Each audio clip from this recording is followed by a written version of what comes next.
Style ఫ్యాక్టరీలో భారీ discount sale నడుస్తుందంట. మనింట్లో పాత బట్టల మీద ఆఫర్ ఇస్తున్నారంట. సెమీ పట్టు మీద 1000, జీన్స్ ప్యాంట్ల మీద 500, సిల్క్ బట్టల మీద 300, కాటన్ బట్టల మీద 200 ఇస్తున్నారంట. బట్ట పాతదా, కొత్తదా, చిరిగిందా ఇవేమీ చూడకుండా బట్ట రకాన్ని బట్టి రీసేల్ చేసుకుంటున్నారంట అని పక్కింటి పార్వతితో అంటున్నది అనురాధ. అవునా వదినా? అయ్యో, మొన్ననే స్టీల్ సామానమ్మేటోడికి 10 చీరలిచ్చి 2 గిన్నెలు తీసుకున్నా. ఈ ఆఫర్ గురించి ముందే తెలిసినా ఇయ్యకపోయేదాన్ని. అయినా పిల్లల బట్టలు, ఆయన బట్టలు ఇంకా చాలా ఉన్నాయి. 2 బస్తాలు నిండుతాయి. ఒకంత నొచ్చుకుంటూ అంది పార్వతి. మా ఇంట్లో కూడా పాత బట్టలు 2-3 బస్తాలు నిండుతాయి. రేపు ఆటోలో వేసుకుని తీసుకుపోదాం చెప్పింది అనురాధ. స్టైల్ ఫ్యాక్టరీ పెద్ద క్లోత్ షాపింగ్ మాల్. మాల్ లోపల బయట జనాలు కిక్కిరిసి ఉన్నారు. ఇంకా జనాలు పాతబట్టల మూటలతో వస్తూనే ఉన్నారు. మాల్ బయట ఏర్పాటు చేసిన కౌంటర్లో పాతబట్టల్ని రీసేల్ నడుస్తున్నది. అక్కడే ఒక పక్కగా సంచుల కొద్దీ బట్టల మూటలు గుట్టలుగా పేర్చుకుని ఉన్నాయి. కాసేపటికి ఒక ఆటో ట్రాలీ అక్కడికి వచ్చి ఆగింది. నిండా బట్టల సంచులున్నాయి. ఆ వెనకాలే స్కూటీ మీద వచ్చిన పార్వతీ, అనురాధ స్కూటీ ఒక పక్కగా ఆపుకొని వచ్చి బట్టల సంచులు దింపుకున్నారు. తర్వాత ఒక గంటసేపు క్యూలో నిలబడ్డారు. వంతురాగానే అక్కడ నిలబడ్డ ఏజెంట్లు తెచ్చిన బట్టలన్నింటినీ ఒక్కొక్కటిగా రకంవారీగా వేరుచేసి కూపన్లిచ్చారు. ఇద్దరికీ తలా 10,000 కూపన్లు వచ్చాయి. వాటిని తీసుకుని మాల్ లోపలికి నడిచారు పార్వతీ, అనురాధ. 10,000 రూపాయల కూపన్లిచ్చారేంటి? నగదిస్తారనుకున్నాను అంది పార్వతి. నేనూ అదే అనుకున్నాను అంది అనురాధ. మాల్ లోపల ఆఫర్ వర్తించే బట్టలన్నీ ఒకవైపున్నాయి. వర్తించని బట్టలు మరొకవైపున్నాయి. వర్తించే బట్టలు చిన్న చిన్న సెక్షన్లుగా ఉన్నాయి. వేటిమీట ఎంత ఆఫరుందో బోర్డులు పెట్టుకుని ఉన్నాయి. ఇద్దరూ అన్ని సెక్షన్లు తిరిగి చూసి 10,000 విలువ చేసే కూపన్లలో 5,000 విలువ వరకు బట్టలు కొనుగోలు చేశారు. మొత్తానికి ఇప్పటివరకు మనకు 5,000 రూపాయలు మిగిలినట్టే ఇంటికి వెళ్తూ సంతోషంగా అంది అనురాధ. అవును, బెస్ట్ ఆఫర్. మిగిలిన కూపన్లు ఎక్స్పైరీ అవ్వడానికి సమయముంది కదా, ఆలోపు మళ్లీ ఒకసారి షాపింగ్ చేద్దాం సూచించింది పార్వతి. చేద్దాం, చెయ్యాల్సిందే. నాకు వీలు కాకపోతే కూపన్లు మా తోటికోడళ్లకు ఇస్తా చెప్పింది అనురాధ. అంతే అంతే, ఒకవేళ కుదరకపోతే నేను కూడా మా వదినవాళ్లకు ఇచ్చేస్తా వంతపాడింది పార్వతి. అదే రోజు రాత్రి style factory store manager, assistant store manager, accountant, stock incharge office గదిలో కూర్చుని ఉన్నారు. డిస్కౌంట్ సేల్ ఆఫర్ పెట్టిన తర్వాత మన వద్ద ఉన్న పాత స్టాక్ దాదాపుగా అయిపోయింది. ఇంకొంత మిగిలి ఉంది అంటున్నాడు స్టాక్ ఇన్ఛార్జ్. ఒక్క పైసా నష్టం లేదు. మన ఎండీ ఇచ్చిన టార్గెట్ దాదాపుగా రీచ్ అయ్యాం. ఓ 15-20% మిగిలి ఉంది. ఆఫర్ ముగిసేలోపు ఈ మొత్తం ఫుల్ఫిల్ అవుతుంది అన్నాడు అకౌంటెంట్. కావాలి, అయితేనే మన బెనిఫిట్స్ మనకు వస్తాయి ఆ వెంటనే అందుకున్నాడు అసిస్టెంట్ స్టోర్ మేనేజర్. ఈ సిటీలో 6 బ్రాంచులున్నాయి. 6ంటిలో మన బ్రాంచ్ టర్నోవర్ ఎక్కువగా ఉంది. ఇందుకు కారణం ఈ ఏరియా మొత్తం మిడిల్ క్లాస్ పీపుల్ ఎక్కువగా ఉన్నారు. మన ప్రధాన కస్టమర్లు వాళ్లే అంటూనే స్టోర్ మేనేజర్ జేబులో సెల్ మోగింది. వెంటనే ఫోన్ తీసి చూసుకుని మాట్లాడాడు. అది డిస్కౌంట్ సేల్ గురించిన ఫోన్ అని వింటున్నవాళ్లకు అర్థమైంది. అందుకే అందరూ ఆసక్తిగానే వింటున్నారు. కొన్ని నిమిషాలు ఫోన్ మాట్లాడిన తర్వాత, ఈ నెలాఖరి వరకు డిస్కౌంట్ సేల్ ఆఫర్ పూర్తి చెయ్యాలి అనేది టార్గెట్. కానీ జూబ్లీహిల్స్, బంజారాహిల్స్ బ్రాంచుల్లో మాల్ 70% అట్లానే ఉండిపోయిందంట. అదంతా మన బ్రాంచ్కి పంపిస్తామంటున్నారు. అవసరమైతే ఇంకో నెల ఆఫర్ పెంచమంటున్నారు చెప్పాడు స్టోర్ మేనేజర్. మర్నాడు రాత్రి 10 గంటలు కావస్తోంది. గోడౌన్లో నైట్ షిఫ్టింగ్ స్టాఫ్ పనిచేస్తున్నది. వాళ్లల్లో ఆడా మగా అందరూ ఉన్నారు.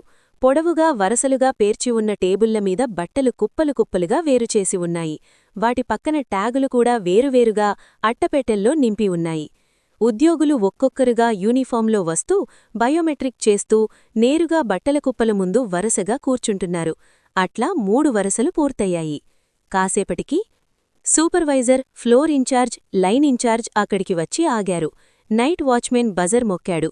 ఉద్యోగులు అప్రమత్తమయ్యారు. సూపర్వైజర్ అందరి ఉద్యోగులను ఉద్దేశించి మాట్లాడ్డం మొదలుపెట్టాడు. ఈ స్టాక్ మొత్తం మనకు జూబ్లీహిల్స్ బంజారాహిల్స్ నుండి వచ్చింది. యథావిధిగా పాత ట్యాగులు తీసి కొత్త ట్యాగులు పిన్ చెయ్యండి.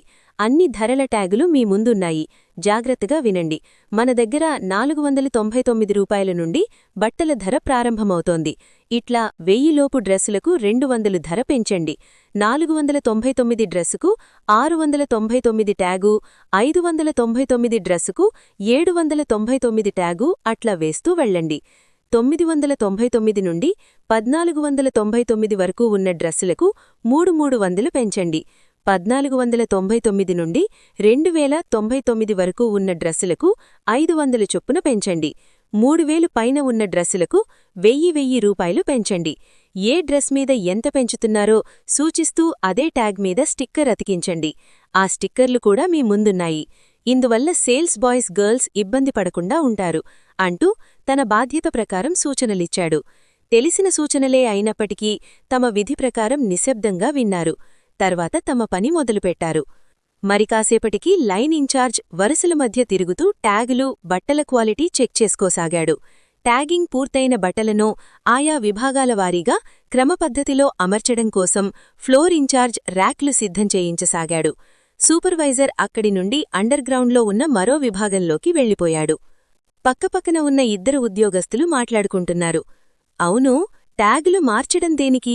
ఎట్లాగూ పాత రేటుకే ఇస్తున్నారు కాబట్టి పాత ట్యాగులు అట్లాగే ఉంచేసి తగ్గించినట్టు చూపెట్టే స్టిక్కర్ మాత్రమే అతికించి ట్యాగుల మీద ఉన్న ధరనే తగ్గించిన తర్వాత ధర అని చెబితే అయిపోతుంది. ఇంత తతంగం దేనికి? ఒక ఉద్యోగి అంటున్నాడు. లాస్ట్ ఇయర్ అట్లా చేస్తేనే కదా కస్టమర్ సాటిస్ఫై కాలేదు. ఎప్పుడైనా కస్టమర్లు దానిమీద ఉన్న ధరను తగ్గించి ఇస్తేనే సాటిస్ఫై అవుతారు. మరో ఉద్యోగి చెప్తున్నాడు.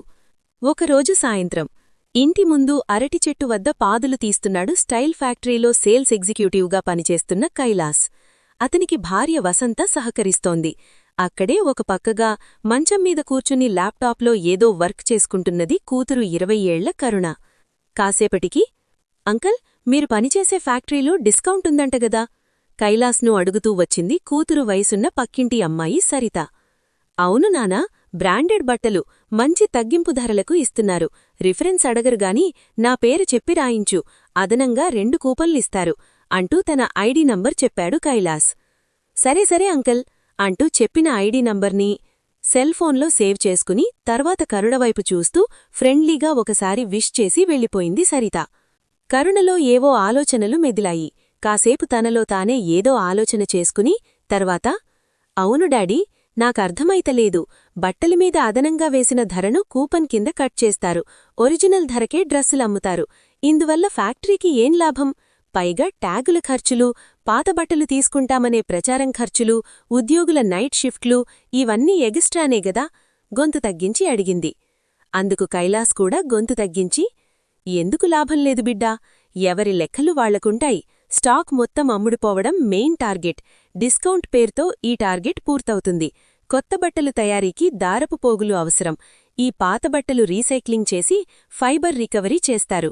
బట్టల్నుంచి దారాలను వేరుచేసి కొత్త బట్టలు తయారీకి ఉపయోగిస్తారు. ఈ దారాలు కొనుగోలు చెయ్యకుండా వచ్చినట్టే కదా. ఇదంతా పెద్ద పని. అయినా తమ బ్రాండ్ ఇమేజ్ కోసం కంపెనీలు రకరకాల ప్రయత్నాలు చేస్తాయి. ఇంకా కస్టమర్లిచ్చిన బట్టలు మంచి కండిషన్లో ఉంటే డ్రైక్లీన్, శానిటైజ్ చేసి వీటికి మిగిలిపోయిన పాత స్టాకును కలిపి స్వచ్ఛంద సంస్థలకు లేదా అనాథ శరణాలయాలకు దానంగా ఇస్తారు. ఇందువల్ల కంపెనీకి మంచి పేరు వస్తుంది. ఇంకో విషయమేంటంటే ఏ కంపెనీ కూడా కస్టమర్ల కోసం నష్టపోదు. ఇటువంటి ఆఫర్స్ కారణంగా కొద్దో గొప్పో నష్టం వచ్చినా అదంతా ధనవంతులు కొనుగోలు చేసే ఖరీదైన బట్టల్లో న్యూ స్టాక్ వచ్చినప్పుడు కలిపేస్తారు చెప్పుకొచ్చాడు కైలాస్. వసంత తన పని తాను చేసుకుంటోంది. కరుణ మాత్రం తండ్రివైపు ఆశ్చర్యంగా చూస్తోంది. మనలాంటి ఉద్యోగులు ఇదంతా బయటికి చెప్పలేరు, ఎందుకంటే మన పేరు రిఫరెన్స్గా చెప్తే మనకు కొన్ని బహుమతులుంటాయి అని కూడా చెప్పాడు కైలాస్. కరుణ అదే ఆశ్చర్యంతో తండ్రివైపు చూస్తూ తనలో తాను గుణుక్కుంది. మార్కెట్ మాయాజాలం